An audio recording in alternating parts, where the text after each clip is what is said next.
My name is Silas Ridge. I teach wisdom for people who still believe a home, a piece of land, and a little know-how are worth protecting. Today we're talking about the grocery store. Not because I hate grocery stores, but because the grocery store is getting mean. And by the end of this video, you'll understand how to take some pressure off your table, build a smarter pantry, and stop letting every price jump catch you flat-footed. So let's get into it. Walk into a grocery store today and it doesn't take long to feel it. You pick up the same things you always bought. A bag of potatoes, a few vegetables, some meat, a can of coffee, maybe some bread, eggs, rice, beans, fruit for the kids, and something easy for a tired night. Then you get to the register and somehow that little cart turned into a serious bill. That's what I mean when I say the grocery store is getting mean. Not mean like a person.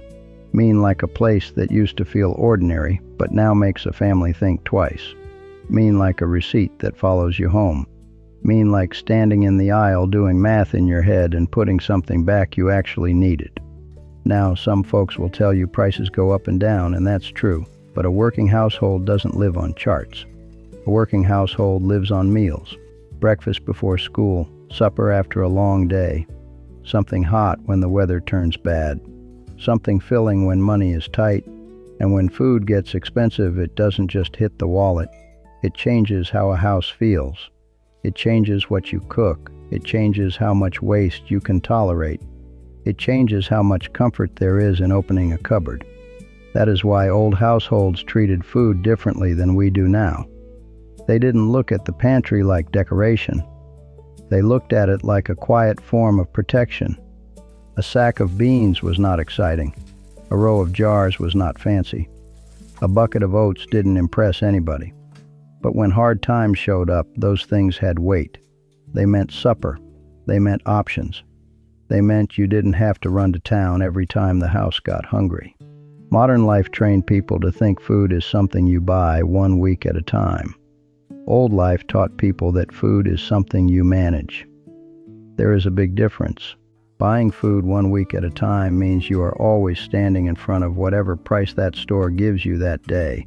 Managing food means you think ahead. You learn what keeps. You learn what stretches. You learn what fills a belly. You learn what grows well. You learn what should never be missing from the house. That does not mean everybody needs a bunker full of freeze-dried food. That does not mean you need to panic buy carts full of cans. That usually just wastes money. What it means is simpler than that. Your home needs a food backbone. A backbone is the part that holds everything else up. In a pantry, that backbone is made from plain food. Beans, rice, oats, potatoes, flour, cornmeal, pasta, canned tomatoes, canned meat, peanut butter, salt, cooking oil, dry milk if you use it, onions, garlic, broth, soup base, coffee or tea if your house runs on it. None of that sounds fancy. That is the point. Fancy food is nice when times are easy. Plain food keeps a house steady when times get tight. A bag of dry beans can turn into soup, chili, beans and rice, burritos, skillet meals, or a pot that feeds people for 2 days. Rice can stretch meat, catch gravy, fill a bowl, and turn leftovers into a meal. Oats can be breakfast, baking, filler for meatloaf, or a cheap way to keep folks full. Potatoes are about as honest as food gets. Bake them, fry them, boil them, mash them, put them in soup, or make a whole supper out of them with a little butter, beans, greens, or leftover meat. That is how you fight a mean grocery store. Not by refusing to shop, by making the store less powerful over your house. The next piece is learning what not to waste. Modern people throw away a painful amount of food. Sometimes it is because life gets busy. Sometimes it is because nobody has a plan. Sometimes it is because leftovers sit in the fridge until they turn into a science project. But when groceries get expensive, waste becomes a leak in the boat. Old households had a different rhythm. Leftover roast became hash. Bones became broth. Stale bread became crumbs, stuffing, toast, or thickener. Soft vegetables went into soup. Extra garden tomatoes became sauce. A little meat got stretched with beans, rice, potatoes, or noodles. That kind of cooking is not poverty cooking. It is wisdom cooking. It means you respect the food enough to use it twice. One of the best things a family can do right now is start cooking from what is already in the house. Before you go shopping, look. Open the freezer. Open the pantry. Look behind the jars. Look in the bottom drawer of the fridge. Build 3 meals from what you already own, then go to the store. That one habit can change a grocery bill, because most folks do not just need cheaper food, they need fewer forgotten meals hiding in the cabinets. Now let's talk about growing food. A small garden does not have to feed your whole family to be worth having. That is where people get discouraged. They think if the garden cannot replace the grocery store, then it does not matter.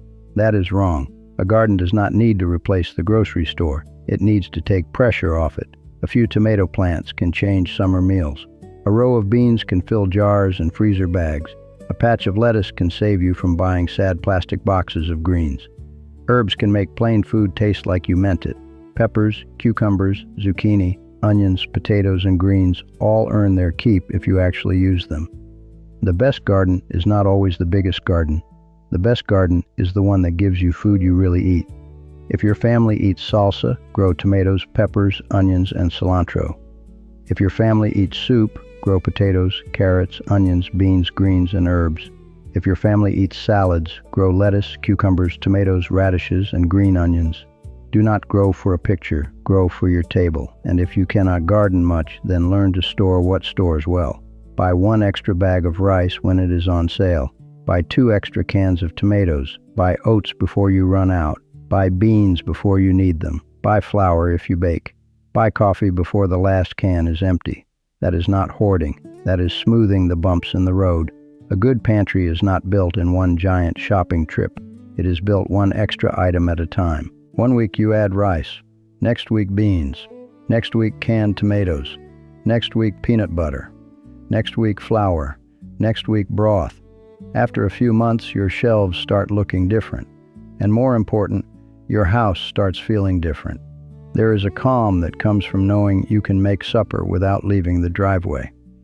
There is a calm that comes from knowing a bad week does not mean an empty cupboard.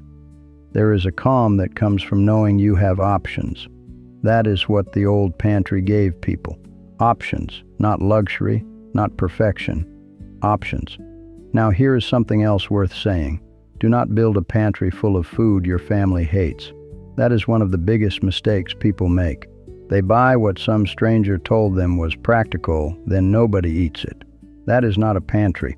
That is storage clutter. Your pantry should match your real life. If your family eats chili, build around chili. Beans, tomatoes, spices, onions, rice, cornbread mix, ground meat if you freeze it. If your family eats breakfast at home, build around oats, eggs, flour, peanut butter, fruit, coffee, and potatoes. If your family eats simple suppers, build around pasta, sauce, canned vegetables, canned meat, rice, soup, broth, and freezer basics. The point is not to become somebody else. The point is to make your own house harder to shake. That is what self-reliance really means. It does not mean you never need anyone. It means you are not helpless over every little disruption. You can miss a paycheck and still eat. You can get snowed in and still cook. You can skip a store trip and still make supper. You can see a price jump and not feel trapped by it. That is the goal. Not fear, not panic, steadiness. The grocery store may keep getting mean. Prices may keep shifting. Some things will go up. Some things will come down. Some weeks will feel better than others. But the lesson does not change. The more skill you keep in your house, the less power the outside world has over your supper table. Learn to cook plain food well. Learn to stretch leftovers. Learn what your family actually eats. Grow a little if you can. Store a little if you can't. Buy ahead slowly. Waste less. Keep your pantry honest. A house with food in it stands different. You feel it when storms come.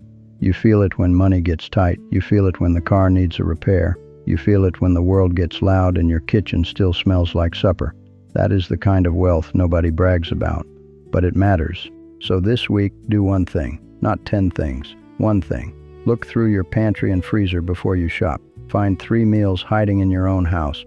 Then add 1 plain, useful food to your shelf. Rice, beans, oats, canned tomatoes, flour, potatoes. Whatever your house will actually use. Do that every week for a while, and you will not just have more food, you will have more control. And control is worth something these days. This is Silas Ridge, and this is the Mountain Man Manual. Keep your pantry plain, keep your habits steady, and don't let a mean grocery store be the only plan your house has.